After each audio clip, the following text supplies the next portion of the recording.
जातीय जनगणना उन लोगों की न नीति में थी और न वो लोग चाहते ही थे। झूठ मूठ की राजनीति जातीय जनगणना के लिए करते थे। और मैं तो सीधा सवाल किया हूं, हिम्मत है तो आकर बोले। बरसों बरसों तक केंद्र की सत्ता में कांग्रेस के साथ रहने वाले लालू जी, बताइए कि आपने क्यों नहीं जातीय जनगणना कराया? हिम्मत होती, अगर आप चाहते कि जातीय जनगणना हमको कराना है तो उस समय केंद्र की सरकार से आप इस्तीफा दे देते। लोगों को ठगने का काम करते लोग क्या बोलेंगे? जातीय जनगणना पर सियासत तेज हो गई है और अब इस मुद्दे पर केंद्र सरकार के मंत्री नित्यानंद राय ने विपक्ष पर तीखा हमला बोला है। पटना पहुंचे केंद्रीय गृह राज्य मंत्री नित्यानंद राय ने कहा कि जातीय जनगणना का फैसला एक ऐतिहासिक कदम है।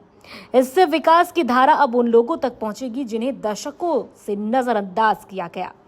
उन्होंने कांग्रेस और आरजेडी को आड़े हाथों लेते हुए कहा कि ये दल सत्ता में रहकर भी गरीबों का भला नहीं कर सके, सिर्फ घोटाले, भ्रष्टाचार फैलाने में लगे रहे। नित्यानंद राय ने सीधे तेजस्वी यादव और लालू प्रसाद यादव से सवाल भी किया कि जब आपके पास सत्ता थी तब आपने जातीय जनगणना क्यों नहीं करवाई।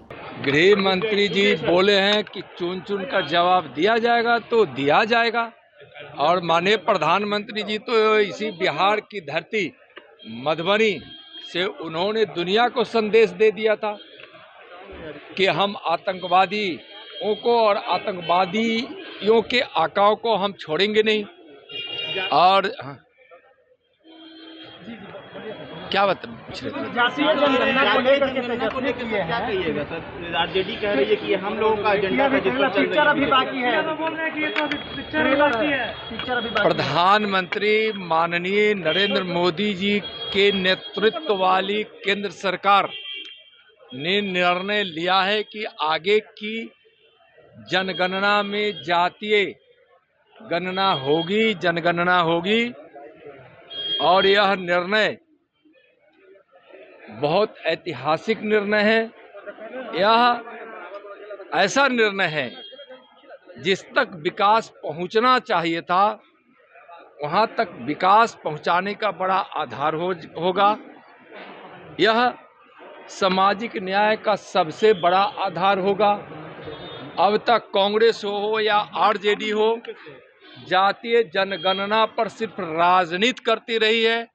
मैं पूछना चाहता हूं कांग्रेस के लोगों से, लालू जी से, तेजस्वी जी से कि आप बताएं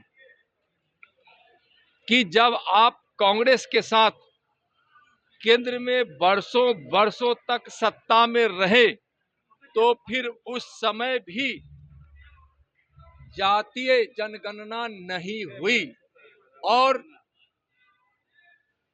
लोगों को ठगने के लिए उन्होंने एक जातीय गणना की, जातियों की गणना की और वह एक सर्वे था जो जातीय जनगणना का आधार नहीं हो सकता था, एक सर्वे था।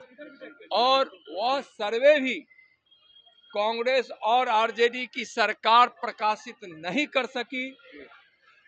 कभी भी कांग्रेस या आरजेडी हो, कम्युनिस्ट हो, उसकी मंशा यह रही ही नहीं कि हम इस देश के गरीबों का कल्याण करें। विकास की धारा जिन तक पहुंचनी चाहिए था वहां तक नहीं पहुंचे। इस मंशा से हम हमेशा काम या इंडी गठबंधन के लोगों ने किया है। स्पष्ट रूप से लालू जी आप बताइए कि बरसों बरसों तक, तेजस्वी जी बताइए कि बरसों बरसों तक आप केंद्र में कांग्रेस के साथ थे तो उस समय आप क्या कर रहे थे? भ्रष्टाचार, घोटाला, उन्माद, अनाप शनाप, गरीबों से मतलब नहीं है। ये लोग यही चाहते थे कि देश के लोग अशिक्षित रहे, गरीब रहे और हम जो झूठ फैलाएं, हम जो भ्रम फैलाएं, लोगों के बीच तक पहुंचे और हम परिवार के साथ सत्ता में बने रहे, परिवारवाद में ही लिपटकर एक के बाद एक हमारे परिवार के ही लोग सत्ता संभाले और भ्रष्टाचार करके इन लोगों ने अकूब धन कमाया है। तो न एक गरीब का कल्याण चाहते हैं, न सामाजिक न्याय चाहते हैं, न देश का कल्याण चाहते हैं। अब माननीय प्रधानमंत्री जी के नेतृत्व में जो जनगणना होगी उसमें सही जातीय जनगणना होगी और इसको 18 सितंबर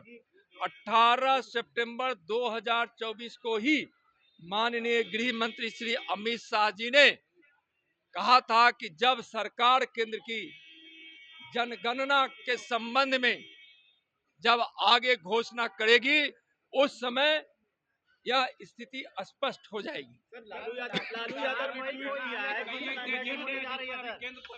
कि एक आदमी बोल ले। लालू यादव का कहना है कि कई ऐसे एजेंडे हैं जिस पर केंद्र सरकार। नित्यानंद राय ने ये भी कहा कि देखिए, मोदी सरकार ने वो फैसला लिया है जो वर्षों से टलता आ रहा है। अब जातीय आधार पर आंकड़े जुटाए जाएंगे और उन्हीं के अनुसार योजनाएं बनेंगी ताकि हर वर्ग तक विकास पहुंचे।